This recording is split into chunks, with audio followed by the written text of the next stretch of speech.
नमस्कार डियर हिंदी में आपका स्वागत है। मित्रा अंसारी आज हम मौजूद हैं खुशी जी के यहाँ। खुशी जी स्वागत है आपका। आपको बहुत बहुत शुक्रिया इकराम भाई, आपका यहाँ तशरीफ लाने का बहुत बहुत शुक्रिया।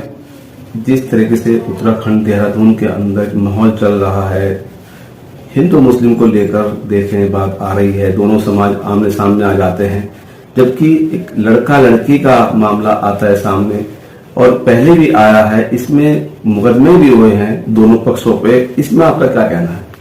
देखिए, ये जिस तरह से एक ट्रेंड बन रखा है कि मुसलमान लड़का हो या मुसलमान लड़की हो और उसको हिंदू बनाने के लिए जो कोशिश की जाती है उसके अंदर टकराव हो रहा है।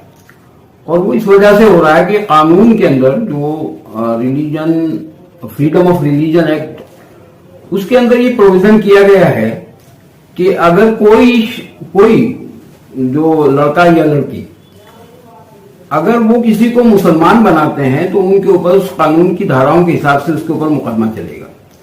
और अगर वो हिंदू बनते हैं तो उनके लिए माना गया है कि वो घर वापसी कर रहे हैं और उसके ऊपर कोई मुकदमा नहीं चलेगा। ये जो कानून की डिस्पैरिटी है, इसकी वजह से ये बात हो रही है कि उससे हिंदू जो हमारे समाज के लोग हैं वो चाहते हैं कि हम ज्यादा से ज्यादा हिंदू बना दें, मुसलमान लड़कियों को, मुसलमान लड़कों को हिंदू बना दें। और जो है इस वजह से वो एग्रेसिव होकर के और उग्र होकर के फौरी तौर के ऊपर अगर कोई बात होती है तो जाकर के डिस्ट्रिक्ट एडमिनिस्ट्रेशन के ऊपर दबाव डालते हैं, प्रदर्शन करते हैं और यही झगड़े की वजह बनती चली जा रही है। होना ये चाहिए, जैसे हमारे ऊपर ये एलिगेशन लगाते थे कि भाई मुसलमान जो है लव जिहाद करते हैं, मुसलमान जो है फंसा करके लड़कियों को जो है हिंदू से मुसलमान बनाते हैं, तो आज यही काम तो ये भी कर रहे हैं, उन मुसलमान लड़कियों को फंसा करके और उसी तरह से उनको हिंदू बनाने की कोशिश कर रहे हैं। तो बात ये है कि अगर कोई अपनी स्वेच्छा से हिंदू या मुसलमान बन रहा है तो उसके बीच में जो है इस तरह की बात नहीं आनी चाहिए। कानूनी तौर से जो बालिग लड़का है या लड़की है वो कोई भी धर्म इख्तियार कर सकता है, संविधान ने उसको हक दे रखा है। तो बात तो कानूनी है, मगर ये इसको बात को सामाजिक बना करके आपस के अंदर जो टकराने की भावना बन जाती है कि वो एक दूसरे को जो है नीचा दिखाने की कोशिश की जाती है कि भाई तुम्हारी लड़कियों को हमने हिंदू बना दिया और मुसलमान सोचते हैं कि तुम्हारी लड़की से हमने हमारे लड़के ने शादी कर ली तो वो जो है मुसलमान बन गई। ये इस तरह से ना मुसलमान, इस्लाम में तो ये है नहीं, इस तरह से करके कोई इस्लाम में अगर कोई आता है तो वो मेरे हिसाब से और जो शरीयत का हिसाब है उसके हिसाब से वो जायज नहीं है बात, और इस तरह की बात से हमें अवॉइड करना चाहिए। दूसरी बात ये जो इम्पोर्टेंट बात मैं पूछना चाहूंगा, जो आपने कहा है कि बालिग, लेकिन नाबालिग अगर होती है उसमें क्या स्थिति बैठती है? नाबालिग का तो कोई जो है उसको माना ही नहीं जाता है, उसका जो भी उसका अपना वो है डिसीजन वो बालिग होने के बाद ही माना जाता है। नाबालिग का कोई डिसीजन जो है कानूनी तौर से वैलिड नहीं है। अगर कोई नाबालिग बच्ची के साथ में इस तरह की कोई बात करता है या उसके साथ कोई जो है जुल्म ज्यादती होती है तो उसके लिए पॉस्को का एक्ट है, यहाँ पर हमारा जो है कानून है और उसके तहत कार्रवाई होती है। इसमें इंपॉर्टेंट बात यह है कि आखिर हमारी लड़कियां या लड़के क्यों हिंदू बन रहे हैं और क्यों मुसलमान बन रहे हैं, इसको पर हमें गौर करना चाहिए। क्या हमने अपने समाज के अंदर ऐसे हालात पैदा कर दिए हैं कि आज वो बच्चे हमारे फ्रस्ट्रेट होकर के अपना मजहब बदलने के लिए तैयार हैं? ये चीज हमें देखनी चाहिए। क्या वक्त के ऊपर उनकी वो शादियां हो रही हैं या हमने शादियों को इतना मुश्किल बना दिया है और दहेज के दौर के अंदर हम जो शादियां पहले लाखों रुपए में होती थी, हजारों रुपए में होती थी, आज उन्होंने करोड़ों रुपए तक पहुंचा दिए कि उनकी शादियां नहीं होती हैं, उनकी उम्रें निकल जाती हैं। तो ये एक बड़ा फैक्टर है जिसके ऊपर हमें गौर करने की जरूरत है। दूसरी चीज ये है कि क्या कभी हिंदू समाज के लोग या मुस्लिम समाज के लोग बैठ करके उन बच्चों से कभी बात करते हैं कि उनकी प्रॉब्लम क्या है, किस वजह से वो अपना धर्म बदलना चाहते हैं? कोई इसमें काम नहीं कर रहा है। बेसिकली जब तक कि हम इस पे काम नहीं करेंगे कि हम अपने बच्चों से इंटरेक्शन करें कि आखिर उनकी प्रॉब्लम्स क्या हैं, क्यों, किस वजह से वो अपने धर्म को, अपने ईमान को जो है बदलना चाहते हैं, इस पे बात होनी बहुत जरूरी है। लड़कियों से भी अलग तौर से बात करनी पड़ेगी, लड़कियों की प्रॉब्लम्स को भी समझना पड़ेगा और लड़कों की प्रॉब्लम्स को भी समझना पड़ेगा। ये जो एक धारणा बेवजह की पैदा की जा रही है कि कोई मुसलमान बाकायदा तौर से मुनज़्ज़म तरीके से प्लान्ड वे में मस्जिदों से जो है जिहाद चला रहे हैं, लव जिहाद चला रहे हैं, ये झूठे नरेशन की वजह से ही आज पूरे के पूरे समाज के अंदर नफरत का माहौल है। और ये नफरत का माहौल यही नहीं है देहरादून में नहीं है, पूरे उत्तराखंड के अंदर, हिमाचल के अंदर सब जगह हो रहा है।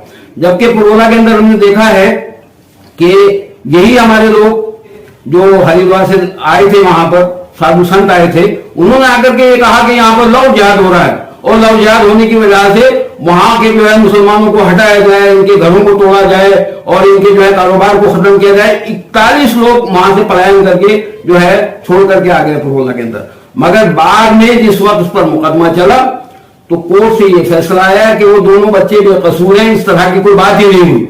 इस तरह के नरेशन बना करके जो ये कोशिश की जा रही है, मुसलमानों को बदनाम करने की कोशिश की जा रही है, इससे समाज के अंदर नफरत फैल रही है। अब हालात ये आ गए कि एक दूसरे के सामने खड़े होकर के एक दूसरे के ऊपर पत्थर फेंक रहे हैं।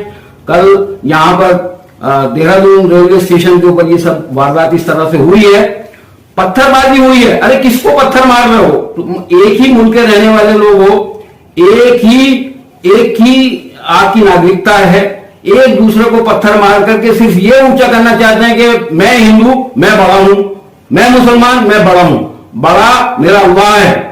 अल्लाह के दीन के काम करने के लिए कोशिश करनी चाहिए। आपस के अंदर बेवजह की जो ये हो रही है कोशिश को कानून के हवाले करने, अगर वो लड़का लड़की दोनों की प्रॉब्लम थी तो कानून हल करेगा, पुलिस हल करेगी उसको। आप क्यों टकरा रहे हैं इस बात के लिए? इस तरह की बहुत सारी वारदातें हो चुकी हैं। अब वो दोनों लड़का लड़की तो घर चले गए अपने।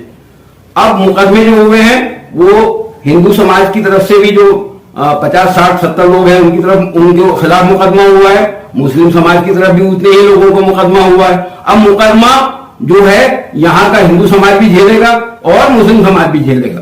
तो ये बात जो हमें सोची समझनी चाहिए कि ये झूठे नरेशन से कुछ फायदा नहीं हो रहा है। आप अगर कोई वो लीगली कोई बात ऐसी है कि वो शादी, कोई बाले बच्चे हैं वो शादी करना चाहते हैं आपस में, तो उसको कानून के हवाले कर दो, कानून अपना उसका फैसला करेगा। आप लोग क्यों जाते हो? क्यों जो है हिंदू समाज के लोग जाते हैं और क्यों मुस्लिम समाज के लोग, उनकी फैमिली के लोग जाए? तो मेरा कहना तो ये है भाई। लेकिन जो दोनों पक्ष आमने सामने आ जाते हैं, इसमें उत्तराखंड का माहौल देखें तो हम जिस तरह से आपने बताया कि उत्तराखंड माहौल खराब हो रहा है। देखिए उत्तराखंड का माहौल दिन ब दिन खराब हो रहा है। लोग जो हैं एक पर्टिकुलर मेंटेलिटी के साथ में ये कह रहे हैं कि भाई यहाँ पर डेमोग्राफिक चेंज हो गया है, यहाँ पे मुसलमान आकर के बस गए हैं, उनकी आबादी बहुत बढ़ गई है, उन्होंने मस्जिदें बना ली हैं, उन्होंने मंदिर बना लिए, वो बना लिए हैं, मदरसे बना लिए हैं, उन्होंने मजार बना लिए हैं, वो लैंड जिहाद कर रहे हैं। ये करके उत्तराखंड के अंदर एक झूठा नरेशन चलाया जा रहा है। उत्तराखंड की जब से राजधानी बनी है, यहाँ पर यूपी के और दूसरी स्टेट के लोग आकर के कारोबार की वजह से आकर के यहाँ पर रहते हैं। उन्होंने यहाँ पर आकर के अपने कारोबार और अपने घर बना लिए हैं। अब अगर इस तरह की बात की जाती है कि भाई यहाँ आकर के जो है लैंड जिहाद किया जा रहा है और मस्जिदों से इसका प्रोग्राम चलाया जा रहा है, ये बिल्कुल गलत बात है।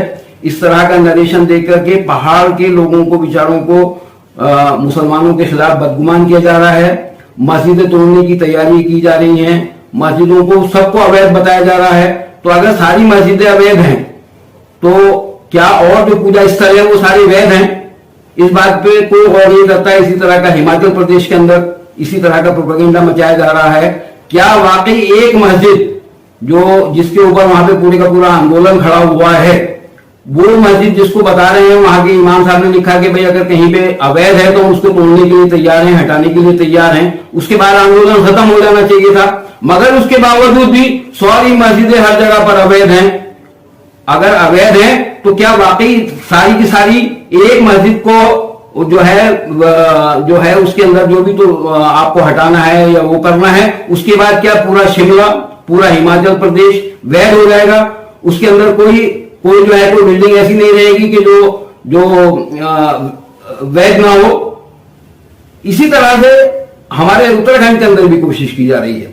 सारी चीजें जो कि मुसलमानों की मस्जिदें हैं या उनके मदरसे हैं वो अवैध हैं और बाकी सारे जितने पूजा स्थल हैं वो वैध हैं। ये बात जो है कानून के एतबार से, समाज के एतबार से, नैतिकता के हिसाब से सही नहीं है। वैध आपके यहां भी हैं और अवैध आपके यहां भी हैं। तो ये सब चीजें हमें समझने की जरूरत है और समाज के अंदर सौहार्द बनाने की जरूरत है। समाज को इस तरह से तोड़िए मत।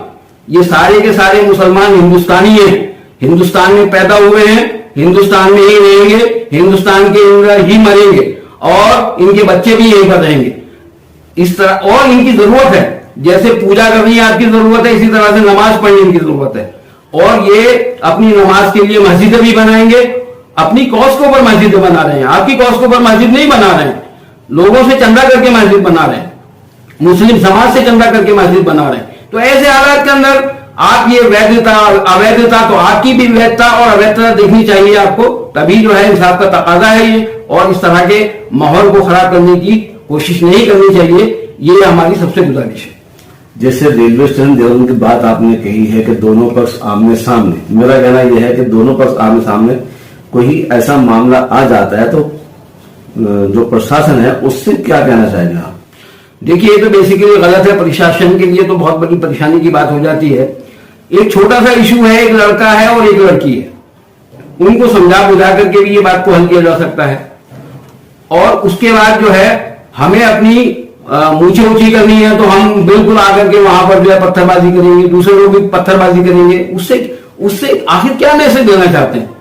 क्या आपस में लड़के को हल निकल सकता है? आज वो दोनों तो अपने अपने बदायूं चले गए, लड़का भी चले गए और लड़की भी चली गई। मुकदमा जो बियर कर रहे हैं वो चाहे उसके अंदर जो है हमारे उसमें अतार खान हो या तौफीक खान हो या जो है कुरैशी हो, आसिफ कुरैशी, या जो है वर्मा हो, ये लोग मुकदमा इनके खिलाफ मुकदमा हुआ है। तो आखिर क्यों? आखिर तुम अगर कोई मामला शादी का मामला है, वो सिविल मैरिज का मामला है और वो बच्ची चूंकि नाबालिग थी तो उसके खिलाफ तो वैसे ही उस लड़के के साथ में अगर वो किसी तरह की उसके साथ में बदतमीजी करता तो वैसे ही पॉस्को का मुकदमा कायम हो सकता था। तो जब कानून ने आपको हल दे रखा है तो आप कानून अपने हाथ में क्यों लेते हैं? आपको कानून का जो है अनुसरण करना चाहिए और अगर कोई बात है तो आपस में बैठकर हल करनी चाहिए। ये मुसलमानों को भी करनी चाहिए और ये हिंदुओं को भी करनी चाहिए।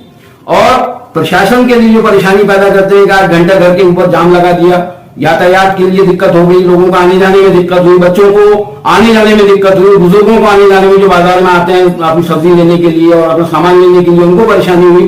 तो ये हालात आप पैदा करके क्या मैसेज देना चाहते हैं समाज को? इस समाज को तोड़ने का जो ये प्रयास किया जा रहा है इसको खत्म करना चाहिए। इसमें किसी का नाम ऊंचा नहीं हो रहा है बल्कि सबका, क्योंकि दंगई दोनों तरफ से होते हैं तो दोनों का ही नाम नीचा हो रहा है, ऊपर नहीं जा रहा है नाम।